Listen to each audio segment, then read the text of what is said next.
shirka golaha mustaqbalka madaxda dowladda federaalk Soomaaliya oo labadii maalmood ee lasoo dhaafay baaqday ayaa mar kale maanta u sabtiyay magaalada Muqdisho ee caasimadda dalka gaar ahaan Villa Soomaaliya dib loogu ambaqaaday. Madaxweyne Xasan Sheekh Maxamuud ayaa xarunta Villa Soomaaliya ku soo dhaweeyay madaxweynayaasha Jubbaland, Puntland iyo sidoo kale xubnaha kale ee golaha mustaqbalka ay ugu horeeyaan madaxweyne hore Shariif Sheekh Axmed, ra'iisul wasaarayaal hore Xasan Cali Kheyre, Maxamed Xuseen Roble, Cabdi Faarax Shirdoon Saacid. Kulanka maanta ayaa diiradda lagu saari doonaa arrimo xasaasi ah oo ay ka mid yihiin doorashooyinka iyo sidoo kale xaaladaha abaareed ee dalka ka jira iyo ilaalinta midnimada iyo amniga.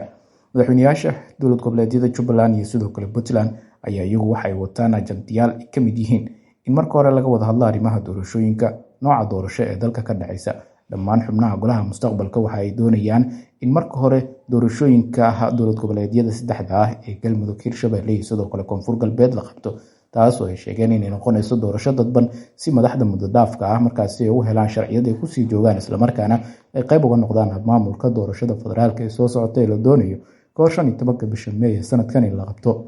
Madaxweyne Xasan Sheekh Maxamuud iyo sidoo kale tiimkiisa Villa Soomaaliya ayaa dhankooda doonaya in dalka laga qabto doorasho qof iyo cod ah isla markaana dhinacyada ay taageeraan doorashooyinka hadda socda ee qof iyo codka ah ay dowladda federaalk Soomaaliya ay riixayso.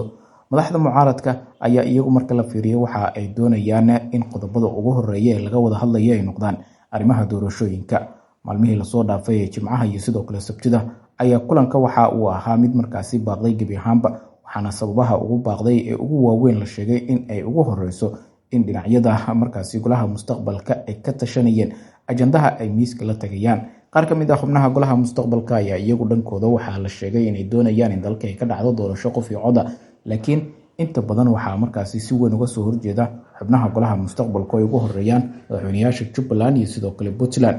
Kulanka maanta ayaa la filayaa in si weyn dhinacyada ay uga doodaan arrimaha doorashooyinka. Madaxweyne Xasan Sheekh Maxamuud waxa uu doonayaa in xubnaha mucaaradka ee golaha mustaqbalka uu ku qanciyo in dalka ay ka dhacdo doorasho qof iyo cod ah. Xogaha soo gaaraya warbaahinta dalbile waxay tilmaamayaan in kulankii Khamiista madaxweyne Xasan Sheekh Maxamuud uu si cad ugu sheegay xubnaha golaha mustaqbalka in aysan wax door ah ku lahayn ama aysan ka hadli karin doorashooyinka dowlad goboleedyada saddexda ah ee la safan dowladda federaalk Soomaaliya haddii ay noqonayso doorasho dadban, mid toos ah ama ay xubnaha markaasi hadda xilka haya ee madaxweynaha ka ay kuraasta sii joogayaan. Madaxweynayaasha Galmudug, Hirshabelle iyo sidoo kale Koonfur Galbeed ayaa iyagu muddaxiloodkooda waqti hore u dhamaaday isla markaana waxay ku joogaan muddaxileed aan sharci ahayn oo muddo dhaaf ah. Dhinacyada markaasi xubnaha golaha mustaqbalka ayaa doonaya in dowlad goboleedyadaasi laga qabto doorashooyin markaasi dadban si meesha ay u yimaadaan hoggaan cusub ama kuwa hadda haysa markaasi ay dib u soo laabtaan, waxaana ay daneynayaan in doorashooyinkaasi ay noqdaan kuwo markaas sida ugu dhaqsiyaha badan